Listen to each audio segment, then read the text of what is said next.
Bonjour et bienvenue dans ce contenu audio et vidéo, ce podcast relatif à la théorie et à l'histoire des monnaies et réserves de valeur. Cet épisode est consacré à la monnaie au néolithique européen. Pourquoi s'intéresser à cette période si lointaine et pourquoi dans le cadre géographique européen? Parce que le néolithique marque un tournant fondamental. C'est un moment de bascule, un moment où tout change pour l'humanité. On peut même considérer que le néolithique est le véritable début de l'histoire, avec un grand H, même si par convention on fait débuter l'histoire un peu plus tard, avec l'invention de l'écriture. C'est pourtant bien au néolithique que l'humanité change réellement de direction, en abandonnant progressivement le mode de vie nomade des chasseurs-cueilleurs. Elle engage alors une trajectoire entièrement nouvelle, qui nous conduit jusqu'à aujourd'hui. La révolution du néolithique a eu lieu en plusieurs endroits de la planète à tel point que l'on devrait davantage parler des révolutions du néolithique. Elle a eu lieu notamment au Proche-Orient, dans la région dite du Croissant fertile, il y a près de 12 000 ans. Et c'est à partir de ce Proche-Orient, puis de l'Anatolie qui correspond à l'actuelle Turquie, qu'elle est diffusée en Europe à partir de 6000 ans avant Jésus-Christ, c'est-à-dire 8000 ans avant notre présent. C'est une diffusion lente. Il serait excessif de parler de migration au sens moderne du terme, car l'on a calculé que le néolithique n'a progressé en moyenne que d'1 kilomètre par année. En réalité, il s'agit plutôt d'une expansion démographique due à un nouveau mode de vie.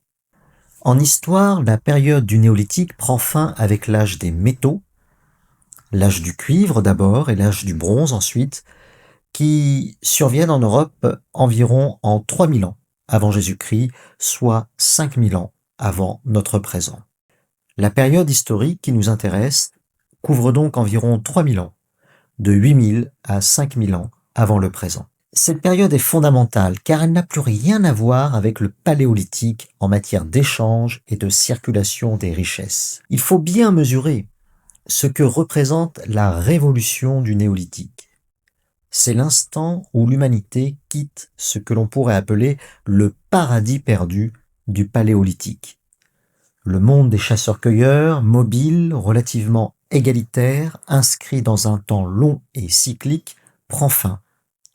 Il laisse la place à des temps beaucoup plus durs, le travail de la terre, et des maladies nouvelles aussi qui sont liées à la promiscuité avec les troupeaux. Cette rupture est si profonde qu'on en retrouve la trace dans les grands récits fondateurs. La Bible, par exemple, en fait mention avec les deux fils d'Adam et Ève, Caïn, l'agriculteur, et Abel, l'éleveur. Deux figures, deux piliers de la société néolithique. À partir du néolithique, les sociétés humaines se transforment radicalement. Les hommes sont devenus sédentaires. Ils deviennent aussi agriculteurs. Ils élèvent des animaux. Ils organisent des territoires, ils construisent des villages et ils produisent des surplus. Et surtout, point absolument central, ils échangent.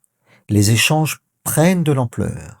Les richesses circulent parfois sur des très longues distances. Le néolithique est en effet un monde ouvert. Bien sûr, il existait des échanges avant la révolution du néolithique.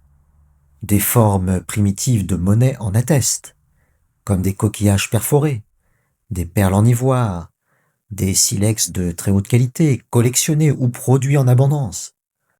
On suspecte à forte raison ces objets de ne pas avoir été de simples outils ou de simples bijoux.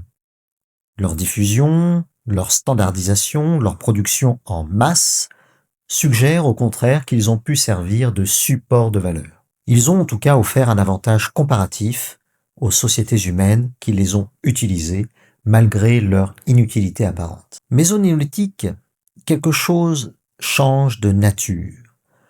On ne parle plus seulement d'échanges ponctuels, comme au paléolithique. On change d'échelle.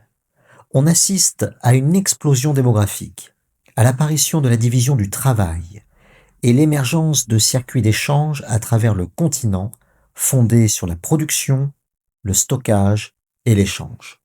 Et c'est là que surgit une question à la fois simple et troublante et vertigineuse. Comment des sociétés de plus en plus complexes ont-elles pu échanger de la valeur sans métal? Comment ont-elles pu stocker cette valeur, la transporter, la transmettre? Quels biens ont pu jouer le rôle d'intermédiaire d'échange, ce que l'on peut appeler aujourd'hui, avec toutes les précautions nécessaires, des proto-monnaies? C'est cette question que je vous propose d'explorer. La monnaie ne peut pas être la grande absente de cette histoire. Alors cherchons-la, cette monnaie. Mais il y a une contrainte majeure. Les métaux ne sont pas encore là. Pas de cuivre, pas de bronze, pas d'argent. La métallurgie n'est pas très développée, voire quasiment absente de tout le néolithique. On retrouve certes quelques traces très ponctuelles d'or, mais cela n'en fait pas encore une monnaie. Le site emblématique est la nécropole de Varna, en Bulgarie, où l'on a retrouvé plusieurs kilos d'or travaillé sous forme de perles, de bracelets ou de plaques. C'est à ce jour le plus ancien or travaillé connu au monde. Mais cet or ne circule pas. Il est concentré dans des tombes, il révèle des hiérarchies. Certaines sépultures sont en effet extraordinairement riches, tandis que d'autres sont totalement pauvres. Mais dès son apparition, l'or est immobilisé, réservé à quelques individus et associé à la mort plutôt qu'à l'échange. Il faut bien comprendre la nature de cet or. Il ne s'agit pas d'or extrait des mines, ni fondu, ni allié avec un autre métal. C'est de l'or natif, ramassé dans les rivières, martelé à froid. Il est utilisé parce qu'il est déjà métallique dans la nature et pas parce que les sociétés néolithiques maîtrisent une véritable métallurgie. Et surtout, cet or n'a aucune utilité fonctionnelle. Il ne nourrit pas, il ne conserve rien, il ne facilite pas les échanges quotidiens. Il sert peut-être à montrer, à impressionner, à marquer une différence sociale, mais nous ne sommes pas face à une monnaie. Nous sommes face à un symbole de prestige et de pouvoir qui a été sélectionné pour sa beauté et ses qualités. C'est précisément pour cela que l'or ne devient pas une monnaie au néolithique. Il échoue sur presque tous les critères monétaires. Il est réservé à une élite, il est difficile à standardiser, il est peu divisible en l'état des techniques du néolithique, et il est rare, il n'est pas assez abondant pour en faire une monnaie d'échange. Nous ne retrouvons que très peu d'or, voire pas du tout, sur tout le néolithique européen. Dès lors, une question s'impose. Quel bien a pu jouer le rôle de monnaie au néolithique? Rappelons ce qu'est une monnaie. Dans la vision théorique de Karl Menger, une monnaie peut naître d'une marchandise. Une marchandise qui fait l'objet d'une demande générale, qui est acceptée par tous, et qui finit par devenir un bien intermédiaire d'échange, parce que l'on a la certitude que si l'on accepte cette marchandise, on pourra l'échanger contre autre chose. Cette marchandise est ainsi dotée d'une valeur d'échange qui devient supérieure à sa valeur d'usage. C'est cela, la fonction monétaire d'une marchandise. Alors bien sûr, il ne s'agit pas de monnaie au sens moderne du terme, on parlera plutôt parfois de proto-monnaie, mais ce sont bien des biens, des marchandises qui remplissent une fonction d'échange, une fonction monétaire. Cette marchandise doit répondre à plusieurs critères. Elle doit être largement produite, elle doit être largement diffusée, elle doit être fongible, c'est-à-dire que l'on peut remplacer une certaine quantité par une autre quantité, équivalente. Elle doit être divisible pour permettre les petits paiements comme les grands paiements. Elle doit être transportable et suffisamment abondante pour permettre les échanges, mais aussi contrôlable dans sa rareté pour conserver sa valeur. Voilà donc la marchandise qu'il nous faut rechercher. J'ai déjà écarté l'or. On peut également écarter certains mobiliers de prestige. On pense par exemple aux haches polies, une invention du néolithique. Certaines sont si finement polies qu'elles ne pouvaient avoir aucun usage pratique, aucun usage agricole. Ce furent à l'évidence des biens de prestige, souvent déposés dans des sépultures ou des trésors. On retrouve beaucoup de CH poli, de prestige, standardisées, et donc fongibles dans une certaine mesure.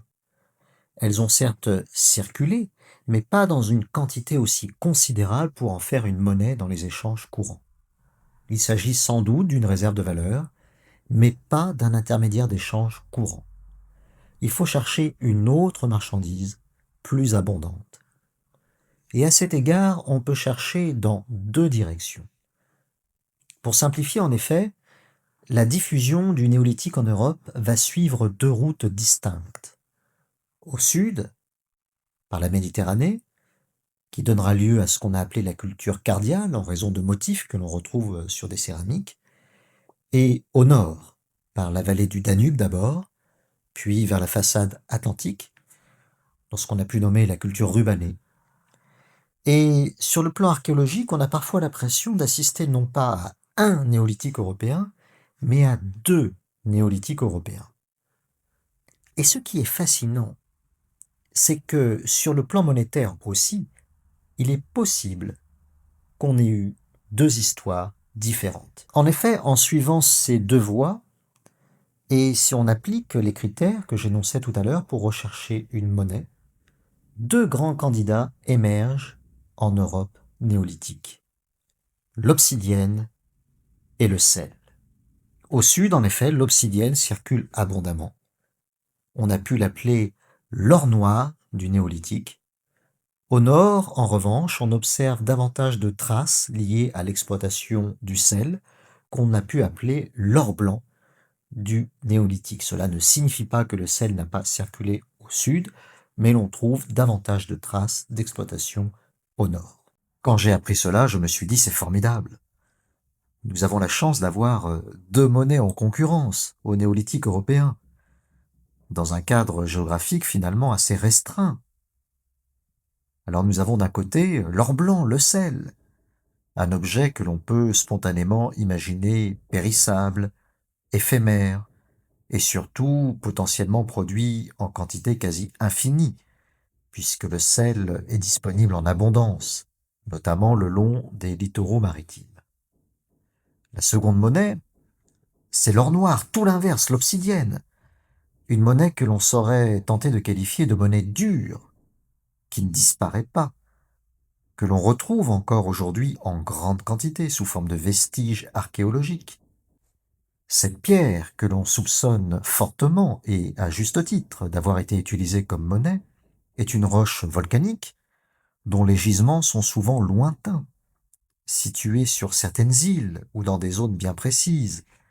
On peut donc supposer que la quantité d'obsidienne disponible était plus limitée, ou en tout cas qu'elle nécessitait un effort supplémentaire, un transport long, parfois maritime, depuis les lieux de production jusqu'aux zones où les sociétés humaines étaient établies.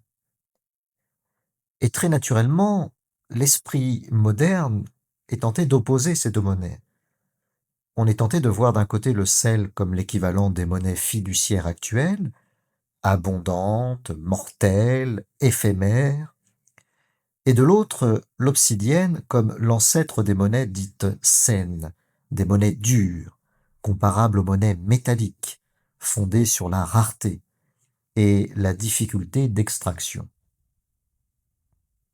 Cette opposition est d'autant plus séduisante que les deux matériaux semblent suivre des logiques géographiques différentes. L'obsidienne a circulé surtout par le sud de l'Europe, le long de la route méditerranéenne. On ne le retrouve presque pas sur la façade atlantique à cette époque, et elle ne s'est manifestement pas échangée jusque-là. Et à l'inverse, le sel est beaucoup plus produit au nord, et en particulier sur la façade atlantique.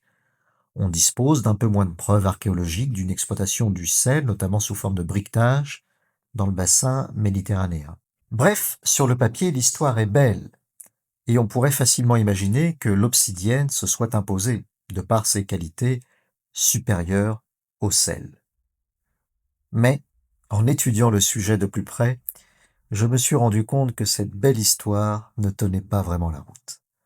En réalité, tout semble indiquer que le sel s'est avéré être une bien meilleure monnaie que l'obsidienne. Une monnaie plus durable, plus robuste et paradoxalement moins éphémère qu'on ne l'imagine. Alors nous allons regarder cela de plus près et examiner comment ces deux objets, le sel et l'obsidienne, relèvent de ce que Karl Menger appelle des monnaies marchandises, des biens qui émergent d'abord dans les échanges pour leur valeur d'usage, avant d'acquérir une valeur d'échange supérieure. Ce sont aussi, au sens strict, deux monnaies minérales. Nous sommes encore à l'âge de pierre, en effet. Les métaux ne sont pas encore là. Le sel est un minéral et nous verrons qu'il peut même être transformé jusqu'à devenir aussi solide que la pierre. L'obsidienne, quant à elle, est parfois qualifiée de verre volcanique. On pourrait donc parler pour cette période de monnaie lithique, de monnaie sous forme de pierre. À partir de ce constat, à partir de ces deux grands candidats au rôle de monnaie dans le néolithique européen, le sel et l'obsidienne, eh bien je vais essayer de vous montrer pourquoi très probablement c'est le sel qui l'a emporté. Contre toute attente, en effet, de manière volontaire ou involontaire, cela reste à éclaircir, les hommes du néolithique ont accompli un véritable tour de force économique et monétaire avec le sel. Ils ont réussi à transformer une ressource, disponible en théorie en quantité presque illimitée, en une denrée rare avec une production contrôlée. Comment? Grâce à des techniques de moulage qui permettaient de produire des pains de sel standardisés, solides comme de la pierre, transportables et coûteux en travail. En maîtrisant la forme, le temps et l'effort nécessaires à la production, ils ont artificiellement créé de la rareté là où en théorie il n'y avait que de l'abondance. Toute proportion gardée, je trouve fascinant le parallèle que l'on peut faire avec notre époque et avec ce qu'a accompli Satoshi Nakamoto avec le Bitcoin, qui a réussi un exploit similaire quand on y réfléchit bien. Faire d'un bien numérique, normalement copiable à l'infini, un actif rare en inventant la blockchain et la rareté numérique. Ce parallèle est un peu audacieux, j'en conviens, mais il méritera qu'on s'y attarde un petit peu. En tout cas, le rôle du sel est incontestable. De la même manière que les pains de sel ont servi de réserve de valeur et de monnaie dans de nombreuses sociétés qui ont été étudiées sur le plan ethnographique, on peut raisonnablement supposer que le sel moulé, sous forme de pain de sel, a joué un rôle clé et monétaire dès le néolithique européen.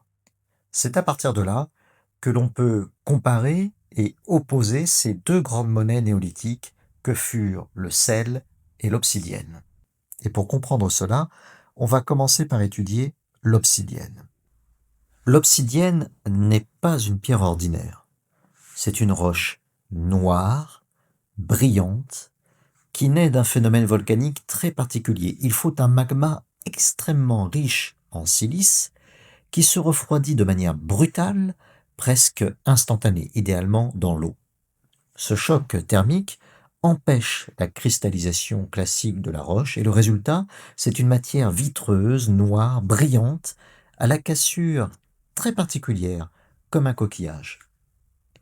Et cette cassure produit quelque chose d'unique, des bords d'une finesse redoutable, bien plus tranchants que ceux du silex. Pour les sociétés néolithiques, c'est un matériau d'une efficacité exceptionnelle. C'est presque une véritable révolution technique. Mais l'obsidienne pose immédiatement un problème, ou plutôt un défi. Elle est rare. On ne la trouve que dans quelques zones volcaniques bien identifiées. Et c'est justement cette rareté géographique qui va lui donner toute son importance. Les sources archéologiques sont d'une richesse remarquable sur l'obsidienne. Malgré sa rareté, dès le néolithique ancien et même avant au Proche-Orient, l'obsidienne circule sur des distances impressionnantes. Avec la néolithisation entre le XIIe et le IVe millénaire avant notre ère, l'obsidienne accompagne la sédentarisation, l'agriculture, l'élevage, mais surtout elle circule et elle circule loin. En Méditerranée orientale et au Proche-Orient, les réseaux sont déjà très vastes. Les gisements d'Anatolie, du Caucase ou des îles volcaniques alimentent des régions entières, parfois jusqu'aux abords de la mer Noire ou de la mer Caspienne. En Méditerranée occidentale aussi, l'exemple le plus frappant est celui de la Sardaigne, et en particulier du mont Arci. De là, L'obsidienne est transportée par bateau jusqu'en Corse, puis au-delà encore. On ne parle pas de déplacements occasionnels, mais de véritables routes maritimes qui sont maîtrisées et qui sont répétées. Les hommes du néolithique, en effet, étaient à la fois d'excellents marcheurs et d'excellents navigateurs. Ils pouvaient parcourir plusieurs centaines de kilomètres, franchir des reliefs montagneux, traverser des mers pour se procurer cet or noir. Alors pourquoi un tel engouement? D'abord pour une raison très simple, l'obsidienne coupe mieux que tout. Ses arêtes sont d'une finesse extrême et à l'époque c'est une véritable haute technologie. Lame, pointe de flèche, perçoir, outils chirurgicaux avant l'heure. Sur le plan utilitaire, l'obsidienne est sans équivalent. L'obsidienne sert à fabriquer une immense variété d'outils. Elle est partout dans la vie quotidienne. Elle joue aussi un rôle clé dans l'agriculture. On la retrouve intégrée par exemple au tribulum, ou planche à dépiquer. Ce traîneau de bois équipé de lames coupantes qui était utilisé pour battre les céréales et qu'on peut presque qualifier de première machine agricole de l'histoire humaine. Mais ce n'est pas suffisant pour expliquer la circulation de l'obsidienne sur des centaines, parfois des milliers de kilomètres. Très vite, en effet, l'obsidienne est devenue autre chose qu'un simple outil, qu'une simple marchandise. Elle est devenue un objet de valeur, un objet de prestige. Ce qui circule loin, en effet, ce ne sont pas des biens ordinaires, mais des biens rares, visibles, porteurs de statut social. Et c'est particulièrement vrai en Méditerranée occidentale. On a retrouvé par exemple des lames d'obsidienne dans des sépultures en Catalogne, dans la région de Barcelone, datées entre 4000 et 3500 avant notre ère. Or, ces objets de prestige, très travaillés, ne viennent pas du continent. Les analyses montrent qu'ils proviennent bien de Sardaigne, notamment du mont Arcy.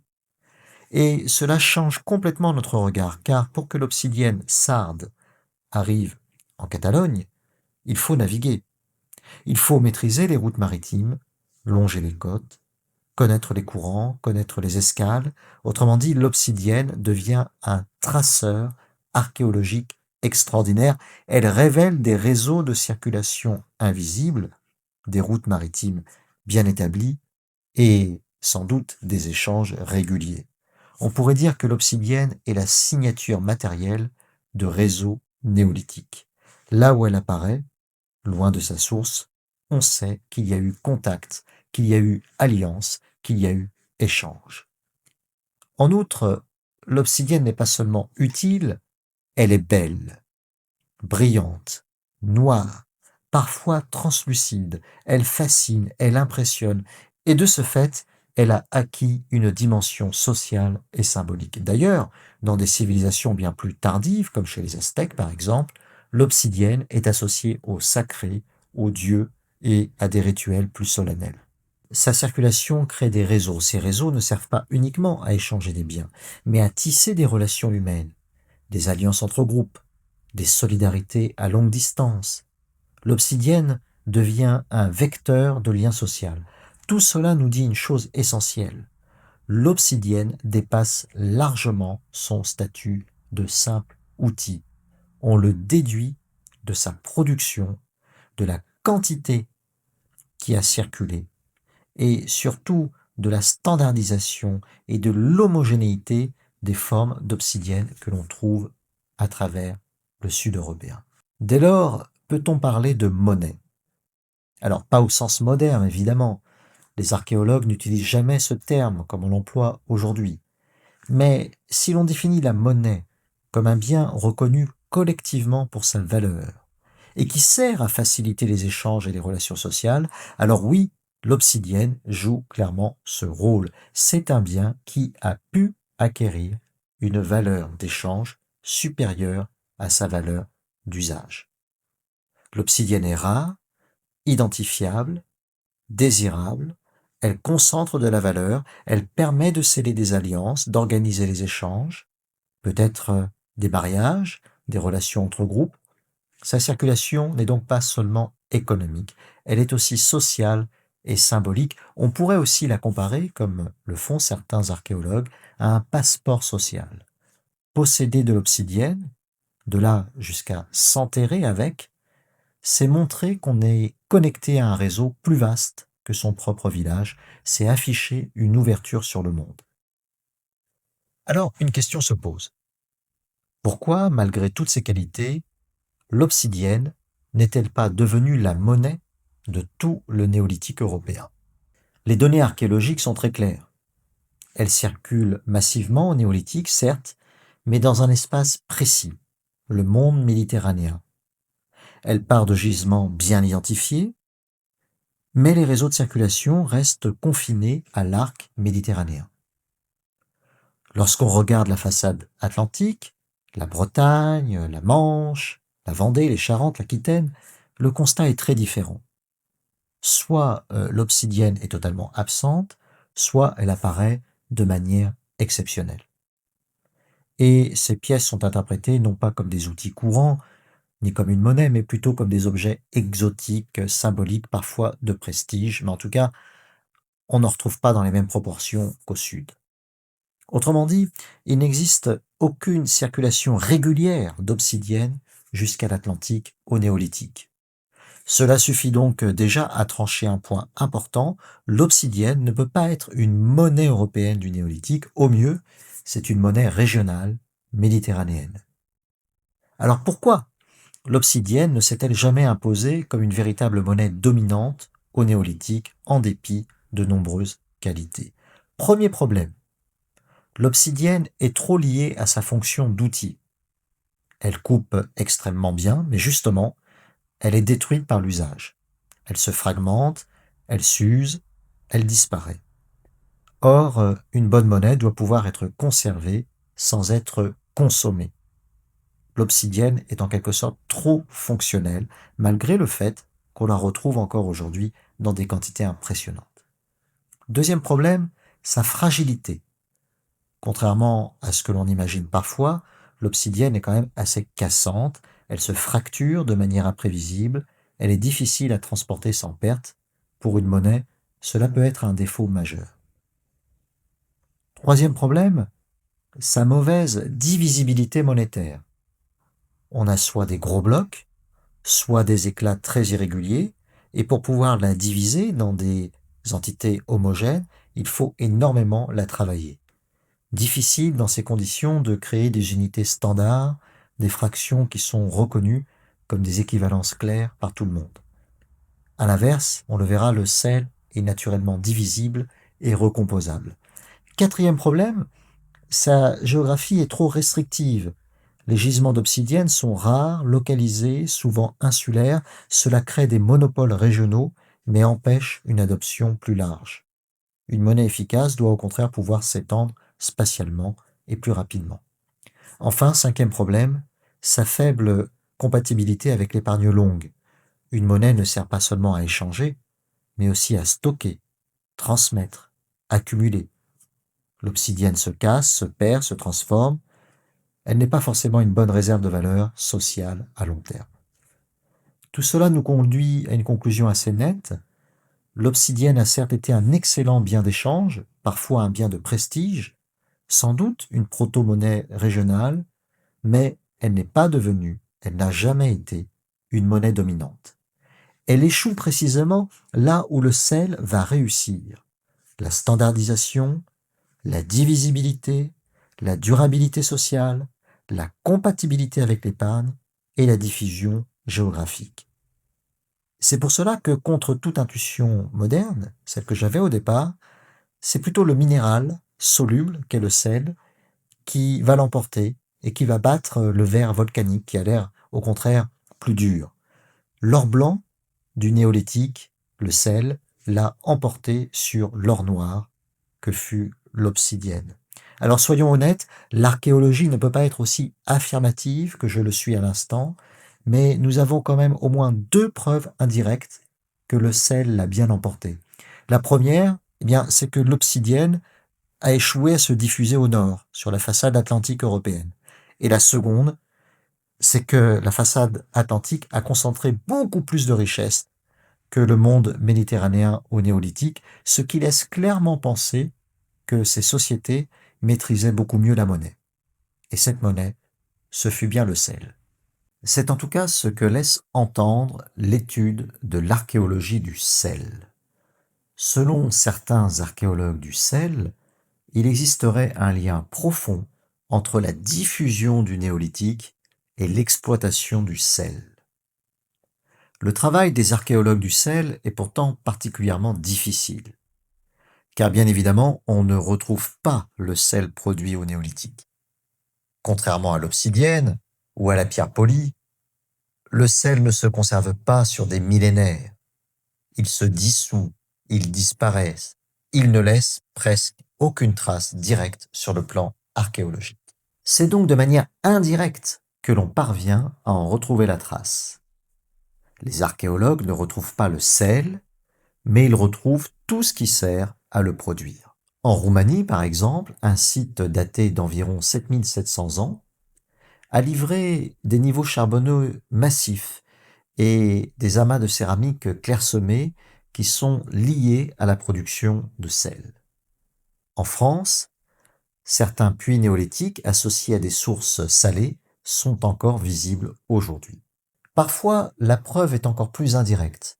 On observe des habitats regroupés autour des sources salées, des sépultures à proximité, parfois même des sites fortifiés, suggérant un contrôle de cette ressource stratégique. On analyse aussi des objets importés à forte valeur sociale qui témoignent des réseaux d'échanges structurés autour de la localisation de sources de sel. Ainsi, l'archéologie du sel parvient à retrouver sa production, sa circulation et surtout en déduire son rôle fondamental dans les sociétés néolithiques. Pour cela, elle adopte une approche résolument interdisciplinaire, archéologie bien sûr, mais aussi ethnographie, chimie, géographie, histoire et étude de l'environnement. C'est en croisant tous ces regards que le sel, pourtant invisible, redevient lisible. Dans la nature, le sel se présente sous des formes extrêmement diverses. Il peut être liquide, dans la mer, les lacs salés, les sources minérales, mais il peut aussi être solide, dans les sables salés ou sous forme de roche, avec le sel-gel. Dès le Paléolithique, les hommes connaissaient déjà les sources salées. On le sait en observant les points de chasse révélés par les vestiges archéologiques.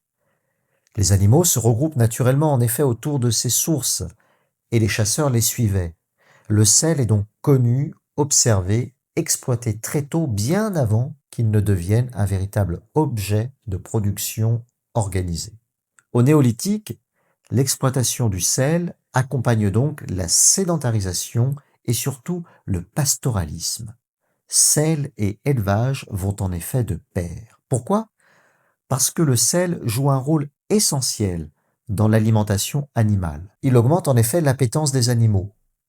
On peut ainsi leur faire consommer des végétaux arrosés d'eau salée qu'ils n'auraient pas mangés spontanément en grande quantité.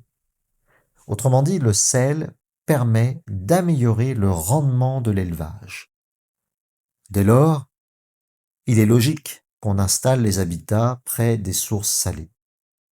On organise ensuite les déplacements, les échanges, les territoires autour de cet accès stratégique. Le sel devient un facteur structurant de l'espace. Le sel sert aussi, on le sait, à la conservation des aliments. Viande, poisson, fromage, et il a probablement également des usages thérapeutiques connus pour les hommes du néolithique. Mais comment concrètement produit-on le sel au néolithique?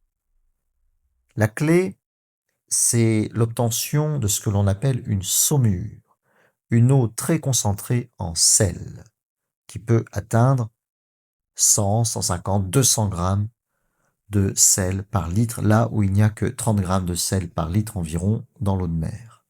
À partir de cette saumure, on provoque la cristallisation, soit grâce au soleil et au vent, soit grâce à une source de chaleur externe, c'est-à-dire le feu. Pour illustrer la production du sel, les archéologues identifient souvent des puits de captage, mais aussi des fosses de lessivage, Et pour le sel gemme, pour la roche, on retrouve d'autres indices comme des outils d'extraction ou encore des accumulations charbonneuses à proximité, donc qui montrent une volonté de produire du sel. Sur le littoral, l'exercice est plus complexe car les niveaux marins ont profondément changé. Depuis le néolithique, le niveau de la mer a pu monter à certains endroits. Mais la présence d'habitats proches, d'anciens marais salants, constitue à elle seule un indice fort de l'exploitation du sel, notamment dans la zone privilégiée que constitue le golfe du Morbihan à proximité de Karnak. Le sel était une marchandise abondante au néolithique, produit en quantité impressionnante. Il présente d'ailleurs de nombreuses qualités pour ensuite devenir une monnaie, c'est-à-dire acquérir cette fameuse valeur d'échange supérieure à la valeur d'usage.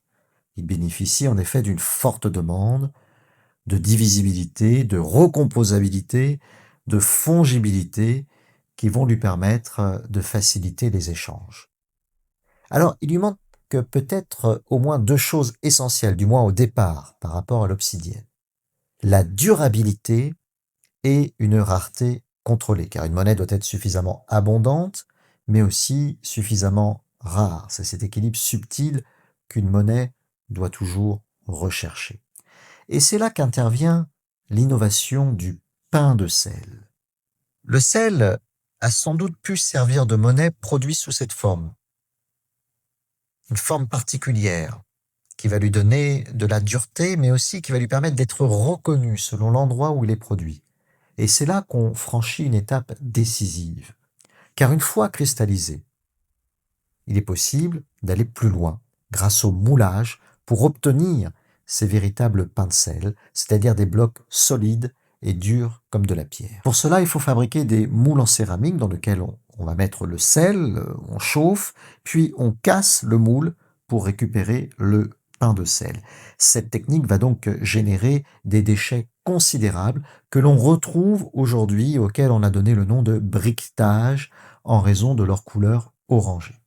Ces céramiques servent à la fois de moule et de récipient de chauffe et sont donc souvent associés à des fours, qu'on retrouve aussi également. Ces pains de sel sont centraux et ce sont très probablement ces pains de sel qui ont donc pu servir de monnaie et de réserve de valeur au néolithique. Leur forme dépend du moule et donc peut être associée à un lieu de production. Ils sont reconnaissables, standardisables, attachés à un territoire, un peu comme nos fromages d'aujourd'hui. On reconnaît l'origine à sa forme, à la technique et au savoir-faire qui a été utilisé. Ainsi, le sel n'est pas seulement une marchandise, une ressource vitale. Sous la forme de pain de sel, il peut devenir un objet social, économique et sans doute monétaire au cœur des sociétés néolithiques. Alors, il est certes étonnant de ne pas retrouver de briquetage en grande quantité autour de Karnak, sans doute la région la plus riche du néolithique européen. Cela peut s'expliquer de deux manières. D'abord, le niveau de la mer, je l'ai dit tout à l'heure, qui a fortement monté, qui a submergé, détruit certaines parties des sites côtiers, donc ce qui a pu emporter les déchets avec elle. Ensuite, peut-être parce qu'il existait une autre voie, beaucoup plus discrète, pour produire ces pains de sel qui laissent moins de déchets et que l'archéologie, hélas, seule, aurait du mal à identifier aujourd'hui. Et c'est là que l'ethnographie devient précieuse. En Nouvelle-Guinée, par exemple, on observe des techniques un peu différentes, un peu étonnantes, mais extrêmement efficaces. On a pu faire des moules avec des végétaux. Des végétaux sauvages sont récoltés, roulés, trempés dans de l'eau salée. Ils servent littéralement d'éponge à sel. On les fait ensuite cuire à feu doux. Le sel cristallise dans les pores de la plante. On sépare ensuite le sel du charbon de bois. On le réduit en poudre. On l'humidifie légèrement. Puis on laisse la place à des moules végétaux maintenus dans des cadres en bois. Et un dernier passage au-dessus du feu permet d'obtenir un sel-pierre, de la pierre compacte, transportable, durable. Peut-être cette méthode a-t-elle été utilisée dans la région de Karnak. Alors qu'il soit produit à l'aide de moules en céramique qui laissent d'immenses quantités de briquetage, ou à l'aide de moules végétaux, qui sont beaucoup plus discrets, le résultat est en tout cas le même, des pains de sel qui ressemblent aujourd'hui à ce qu'on pourrait appeler des petits lingots et qui sont tout à fait transportables. Pour aller plus loin sur cette question, pour approfondir le sujet, je renvoie aux travaux d'Olivier Weller, un archéologue du sel, et en particulier à l'une de ses conférences du sel au menu, qui est disponible sur YouTube, et je mettrai le lien en description de cette vidéo sur la plateforme YouTube. Je me suis largement inspiré de cette conférence pour concevoir cette partie du podcast consacrée au sel. J'en viens à la conclusion de cet épisode avec 3 idées, 3 points. La première idée, c'est que le rôle monétaire du sel ne s'est probablement pas arrêté au néolithique. À l'âge des métaux, le sel continue d'être produit en masse, parfois dans des quantités qui excèdent largement les simples besoins des populations, et cela laisse clairement penser qu'il ne s'agit pas seulement d'un bien de consommation, mais plutôt d'un bien économique structurant, utilisé comme instrument d'échange. Et ce n'est pas un hasard si tout au long de l'histoire, notamment l'histoire médiévale, mais pas seulement, le sel a été étroitement contrôlé par les autorités, taxé, réglementé, on pense évidemment à la gabelle. Le sel apparaît ainsi comme une unité économique centrale dont le rôle possiblement monétaire n'a probablement pas décliné avec la fin du néolithique, il a pu se prolonger et il a pu perdurer au moins jusqu'à l'apparition et la généralisation des pièces frappées, et il a pu même perdurer un peu au-delà. C'est une question que nous continuerons à explorer dans les épisodes suivants de ce podcast. La deuxième idée, c'est une définition de la monnaie qui me semble essentielle à mettre en avant et qui mérite d'être retenue. Dans ce podcast, j'évoque souvent la définition de la monnaie comme un bien ayant une valeur d'échange qui est supérieure à sa valeur d'usage, mais certains ajoutent aussi quelque chose de plus à cette définition et disent que la monnaie, c'est pas seulement un bien, c'est aussi une technologie de transmission de la valeur. Par exemple, le billet est une technologie puisqu'il a fallu inventer le papier. Les pièces frappées sont aussi des technologies puisqu'il a fallu faire des alliages, des procédés, avoir des savoir-faire particuliers pour pouvoir émettre ces pièces frappées. Le Bitcoin aussi, évidemment, est une technologie désormais bien connue. Et ce qui est fascinant avec le sel, c'est que l'on observe déjà cette dimension technologique de la monnaie.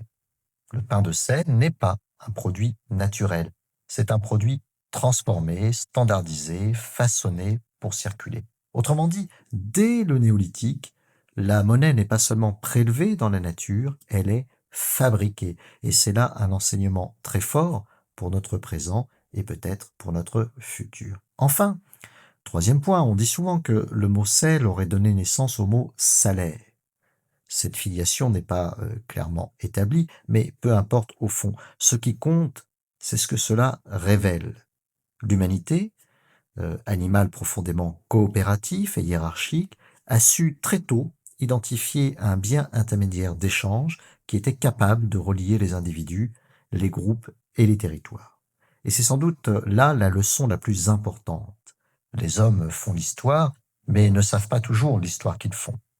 Rien ne dit que les sociétés néolithiques aient eu pleinement conscience d'inventer la monnaie en faisant cet usage du sel. Mais on ne peut pas l'exclure non plus. Et c'est ici que je me permets une hypothèse un peu plus audacieuse dans cette conclusion. Dans certaines régions, et notamment autour de Karnak, il a peut-être existé un système encore plus complexe, articulant une monnaie d'échange, le sel, et une forme de réserve de valeur qui a pu être fondée, par exemple, sur les pierres dressées et notamment les alignements. Alors, j'aborde cette idée un peu plus en détail dans un autre épisode de ce podcast consacré aux théories et à l'histoire des monnaies et des réserves de valeur.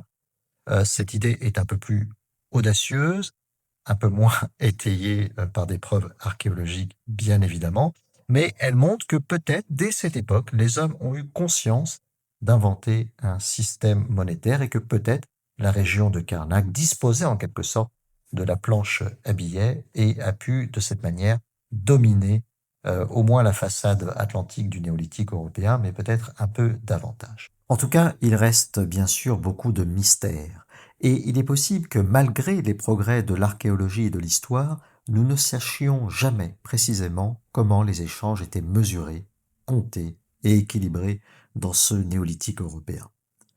Mais ce que je trouve le plus touchant, le plus beau, c'est que dès l'aube de cette histoire humaine, l'homme a su trouver dans la nature un intermédiaire d'échange, un bien avec des propriétés objectives qu'il a su transformer, façonner, standardiser, que cela soit l'obsidienne ou le sel, pour créer des réseaux de circulation des richesses.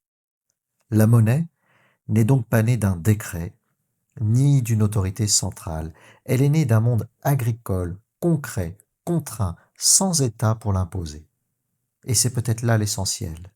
Une monnaie est toujours le reflet de son époque, d'un contexte historique.